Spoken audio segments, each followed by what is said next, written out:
Hi, I'm Pat, and this is Please Rewind. Happy Halloween, everyone. I'm going to be covering a few horror movies this month, some of my absolute favorites. So let's start with one of my all time favorite sequels, one of the best 80s franchises, A Nightmare on Elm Street 3 Dream Warriors. This isn't just a great sequel, it's the moment the franchise discovered what it needed to be. After the bleak trauma and darkness of the first film and the tonal chaos of part 2, despite it being interesting, Dream Warriors gives the nightmare a purpose, reclaiming power inside the dream. Chuck Russell, director of The Mask, in one of the best one and done horror gigs of any franchise 80s film, balances pain, fantasy, and spectacle like a tightrope act. He leans into practical effects as if imagination itself is a weapon. There's stop motion puppets in this, living marionette veins, transforming bathrooms. The dreamscapes are rubbery and surreal. The limitations show, but in a way that makes the film feel scrappy, handmade.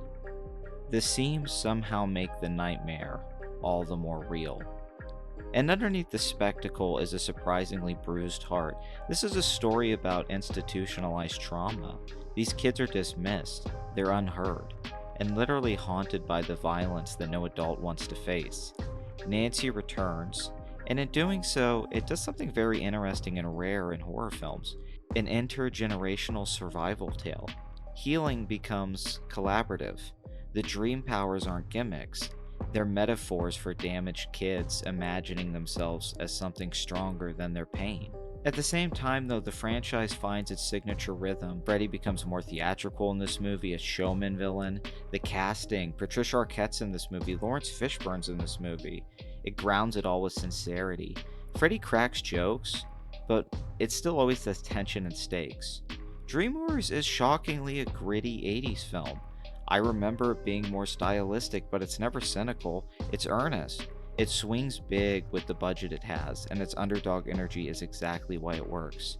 It restored the Elm Street mythology, saved the franchise, and gave it a brand new soul, proving that horror can be weird and loud and emotional, cathartic, and that slasher franchises could compete with some of the major blockbuster IPs at the time. And at the end, Dream Warriors isn't just about defeating Freddy, it's about fighting back against the nightmares that we inherit, and you finally wake up with power that you didn't know you had.